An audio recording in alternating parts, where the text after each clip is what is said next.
Good morning, teacher. Good morning, friends. We are the group number 5 and we represent the crafting and executing strategy. Crafting the strategy.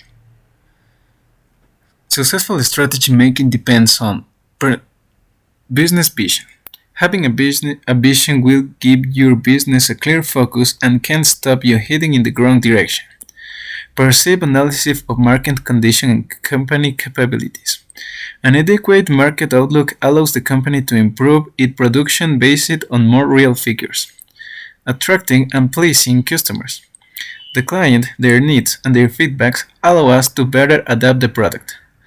Our competing rivals. A constant analysis of the competition allows improving process to better adapt to the market and be more competitive. Using company's capabilities to forge a competitive advantage. Knowing your company well, its weak points and its strengths allow you to formulate a more successful competitive advantage. Crafting a strategy properly before executes it will help to management easier. Executing the strategy. Successful strategy executing depends on doing a good job of working through others. Fluid bilateral communication between departments allows a more efficient work. Good organization building. Good organization probably results in good construction. Build competitive capabilities. Then, creating a strategy supportive culture and getting things done and delivering good results. The components of strategy execution. Marshalling resources behind the drive for strategy execution. Exerting strong leadership to drive execution forward and attain operating excellence. Installing a corporate culture that promotes good strategy execution. Tying rewards and incentives directly to the achievement of strategy and financial targets. Installing information and operating systems that enable company personnel to carry out their strategic roles proficiently. Instituting policies and procedures that facilitate strategy execution. Building an organization with the competencies, capabilities, and resource strengths to execute strategy successfully. And adopting best practice and striving for continuous improvement. The three components of building an organization capable of proficient strategy execution. First, staffing the organization, putting together a strong management team, recruiting and retaining talent employees. Second, building core and competitive competence capabilities, developing a set of competencies and capabilities suited to the current strategy. Updating and revising this set as external condition and strategy change. Training and retraining company personnel as needed to maintain skills based on competence. Structuring the organization and work effort. The last one have an institutional organizational arrangement that facilitates good strategy execution. Effort. Deciding how much decision-making authority to push down to lower-level managers and frontline employers. Staffing the organization. Ensemble a strong management team. To do that, we need to planners who ask thought questions and figure out what needs to be done. Implementers who can select, manage, and lead the right people. And the executors who turn decision into action that drive the change that produce sustainable competitive advantage. The key takeaway: a critical mass of talented activist managers, excellent human resources practice.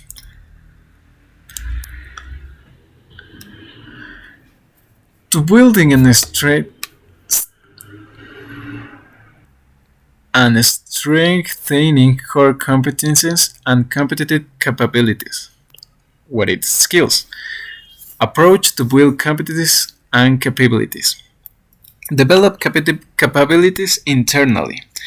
acquires capabilities through mergers and acquisitions, access capabilities via collaborative partnerships, developing capabilities internally, mm, strengthened the firms based on skills, knowledge, and intellect, coordinate and integrate the efforts of works, groups, and departments, setting stretch goals from capability to competence.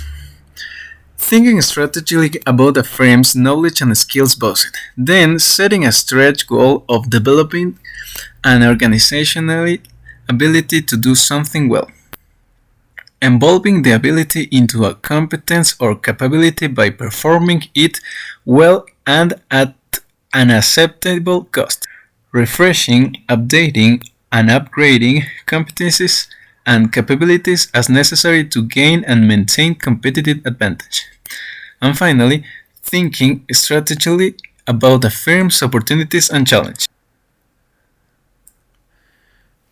Acquiring capabilities through merge and acquisitions. A question of market opportunity. When a market opportunity can slip by faster than a needed capability can be created internally. A question of competitive necessity. When industry condition, technology, or competitors are moving at such a rapid clip that time is of the essence. A question of successful integration. Tacit knowledge and complex routines may not transfer readily from one organization unit to another.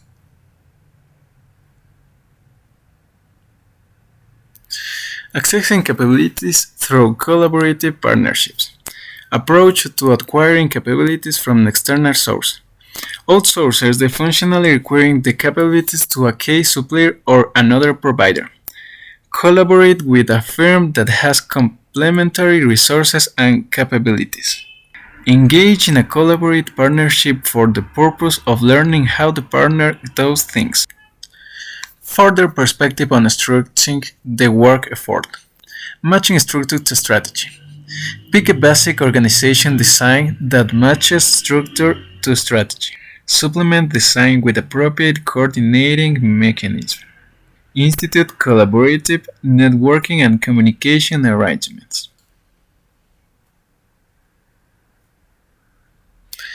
Aligning the firm's organizational structure with its strategy. Organizational structure comprises the formal and informal arrangement of tasks, responsibilities, lines of authority, and reporting relationships for the firms. Structure is aligned with the strategy when it designing contributes to the creation of value for customers. Its parts are aligned with one another and match to the requirements of the strategy. It lowers operation costs through lower bureaucratic costs and operational efficiency. Activities needed to structuring the work effort to promote successful strategy execution. An organization structure matched to the requirements of successful strategy execution. First, decide which value chain activities to perform internally and which ones to outsource. Make internally performed strategy critical activities the main building blocks in the organization structure. Decide how much authority to centralize at the top and how much to delegate to down the line managers and employees. Provides for cross-unit coordination and provide for the necessary collaboration with supplier and strategy allies. Appeal of outsourcing. Outsourcing's non-critical activities allows a firm to concentrate its energies and sources on those value chain activities where it can create unique value, can be best in the industry, needs direct control to build core competencies, achieve competitive advantage, and manage key customer-supplier-distributor relationship. Make strategy critical activities the main building blocks. Assign manager of strategy critical activities a visible, influential position. Avoid fragmenting responsibility for strategy critical activities across many departments. Provide coordinating linkages between related work groups.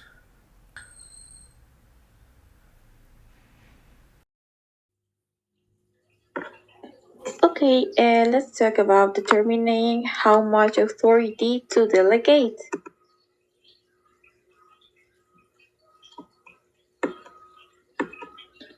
Let's start determining how much authority to delegate. We have an organizational approach to decision making, centralized decision making, and decentralized decision making.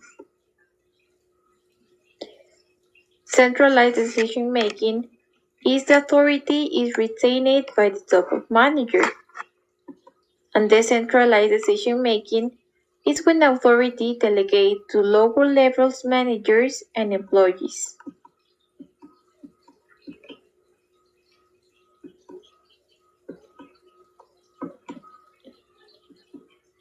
Determine how much authority to delegate to whom.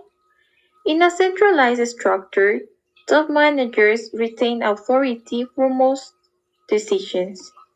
In a decentralized structure, managers and employees are empowered to make decisions. And in training, most companies shift from authority to decentralized structure, stressing empowerment.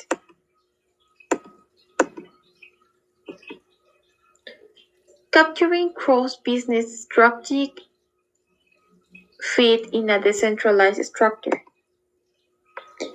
First, capturing cross-business strategic fit in a centralizing related functions requiring close coordination at the corporate level, enforcing close cross-business collaboration to avoid duplication of effort, coordinating mechanisms to supplement the basic organization structure. First one, cross-functional task forces, dual reporting relationships, informal networking, teamwork, and cross-department cooperation, incentive corporations tied to group performance, and voluntary cooperation.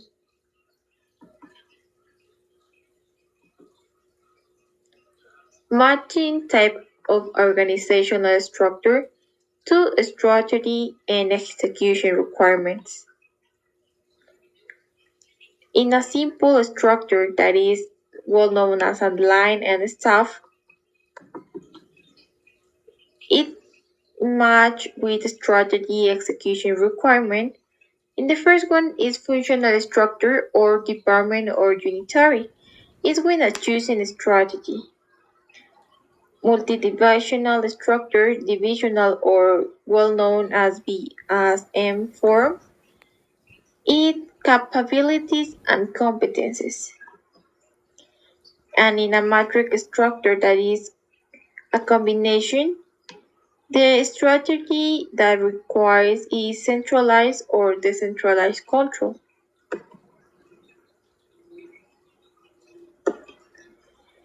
Okay, let's have a functional structure. A functional structure is an organizational structure in which the organization is divided into smaller groups based on specialized function areas such as production, marketing, sales, legal department, technical department, economic department, and so on. Uh, The specialization of this functional structure is a high specialization can be seen in functional organizations since the use of shared functions. The autonomy for managers, the major of the decisions are taken by the top manager that limits autonomy for managers under the function structure. Suitability functional structure is suitable for organizations that operate in a single location with a single product category.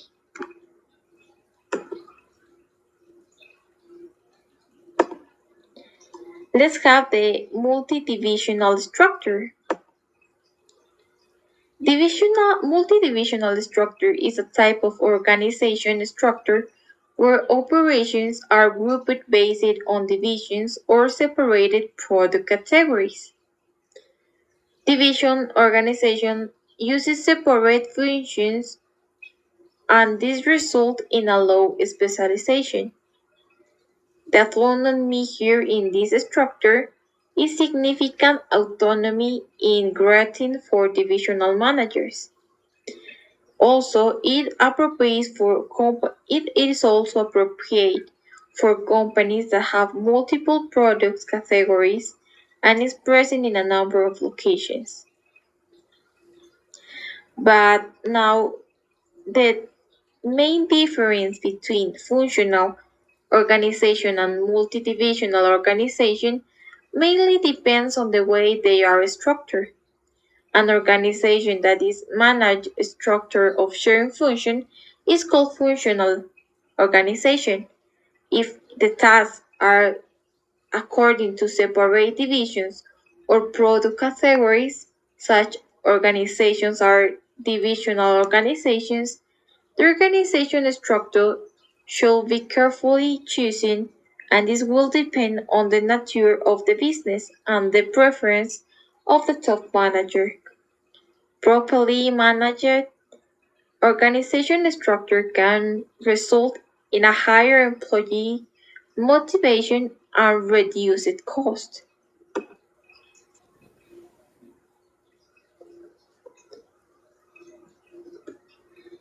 In a matrix structure, individuals work across teams and projects as well as within their own departments or functions.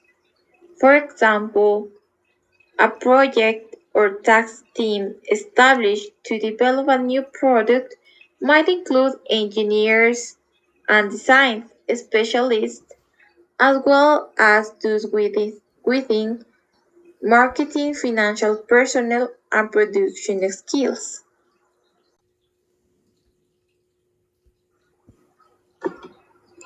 So, what type of organizational structures fit with very with a strategy? A company operating in one business, as we have seen, is the functional department structure works well with this kind of company. A company with operations in various parts of the world will be an perfect geographic organizational unit. A vertically integrated company, a division organization structure will fit better with this kind of company. And a diversified company, individual business unit with each business unit operate as independent profit center.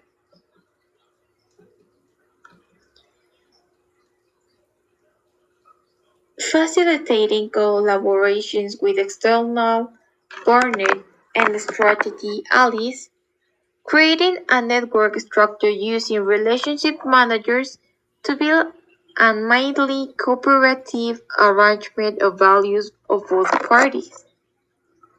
For example, cooperative partnership, strategic alliances, outsourcing arrangement, and joint ventures.